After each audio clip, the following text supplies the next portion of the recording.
आज आप देख रहे हैं कि कितने गर्मजोशी के साथ, जुनून के साथ, कई लोग तो जिन जूते भी टूट गए मेरे भाइयों के और नंगे पांव आए हैं, नारे लगाते लगाते, कूदते कूदते, वंदे मातरम, भारतीय जनता पार्टी जिंदाबाद, प्रधानमंत्री जी के नारे। और मैं उनका बहुत धन्यवाद करती हूँ कि जो हमेशा उन्होंने जो बात करी, हमेशा भारत को इतनी मजबूती दी है राष्ट्रीय अंतर्राष्ट्रीय स्तर पर, और उसी के तरफ आज उन्होंने एक ऐतिहासिक कदम उठाया है जहाँ पे भारत की पहली हाइड्रोजन ट्रेन वो हरी झंडी दिखा रहे हैं और हमारे प्रदेश से दिखा रहे हैं। इससे बड़ा और क्या प्रमाण हो सकता है कि कितनी फ्यूचरिस्टिक सोच है और इतना बड़ा उन्होंने एक लीप लिया है, कदम लिया है आगे आने वाले समय के लिए। तो आज और भी मेरे को खुशी है क्योंकि ये जो जिस जगह हम खड़े हैं, मेडिकल कॉलेज, आप सबको, मेरे पत्रकार भाइयों को मालूम है कि ये मेरा ही लाया हुआ था जब मैं एमपी थी, और आज इसने इतना बड़ा रूप लिया है, वो लोगों को समर्पित होने जा रहा है।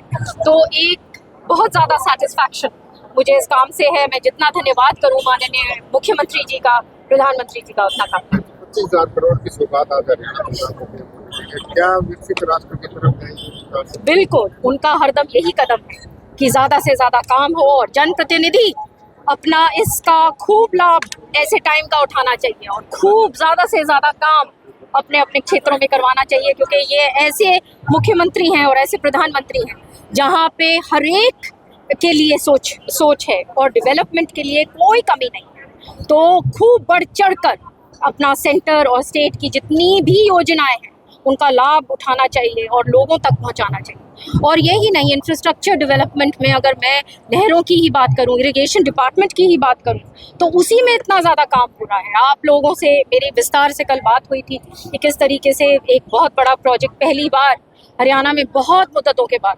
6,000 करोड़ का आया है, और उस वर्ल्ड बैंक प्रोजेक्ट, और किस तरीके से पूरा हरियाणा के लिए वो उसको तैयार करा जा रहा है। और पहले जब लोग चीफ मिनिस्टर्स बना करते थे, इतिहास रहा है, चौधरी बंसीलाल जी एक थे जिन्होंने चहुमुखी विकास किया, और बीच बीच में ऐसे ऐसे लोग, पार्टीज आई जिन्होंने अपने अपने छोटे छोटे जगहों तक सीमित रहे।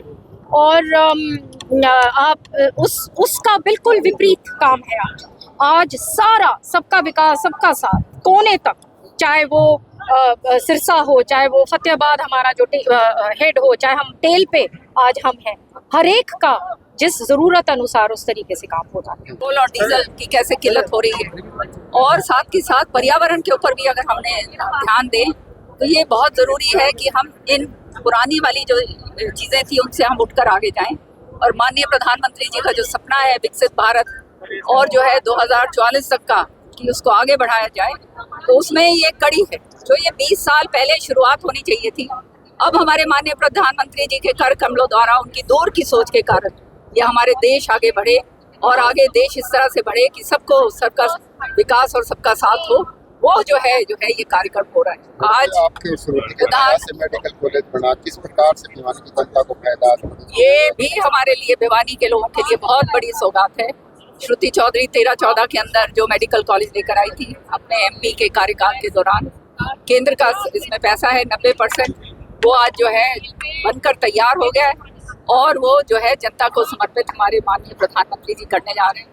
तो ये भिवानी के लिए एक सौगात ही नहीं, आने वाले समय के लिए एक वरदान साबित होगा, क्योंकि हमारे यहाँ पे लोग जो बीमार होते वो इधर उधर भटकते थे, अब जो है उनको कहीं जाने की जरूरत नहीं पड़ेगी। आने वाले समय में अच्छे डॉक्टर्स हैं यहाँ पर आएंगे, बहुत करोड़ों रुपए की लागत से जो है यहाँ पे मशीनें लाई गई हैं, तो सारा का सारा यहाँ ऑपरेशन थिएटर्स हैं, सारा का सारा बढ़िया तरीके से जो है चौधरी बंसीलाल जी का हॉस्पिटल और ये जो पंडित नेकी राम जी का जो मेडिकल कॉलेज है, ये दोनों जो है इकट्ठे मिलकर जो है आगे काम करेंगे, और भिवानी के लिए बहुत बड़ी बात है।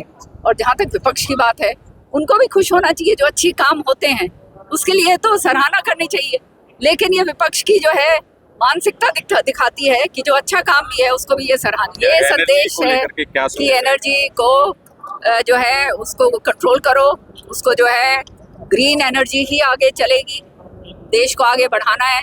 तो ये फॉसल फ्यूल्स और ये पेट्रोल और ये सारी चीज़ें हैं, इनको दूर करना पड़ेगा। आप देख रहे हैं कि अभी जो है दूसरे देशों के ऊपर हम निर्भर हैं। इस तरह से अगर आहिस्ता आहिस्ता करके ये ग्रीन एनर्जी जो है हम आगे लेके चलेंगे, तो देश का जो है आने वाले समय में हमारे नौजवानों का बहुत फायदा होगा।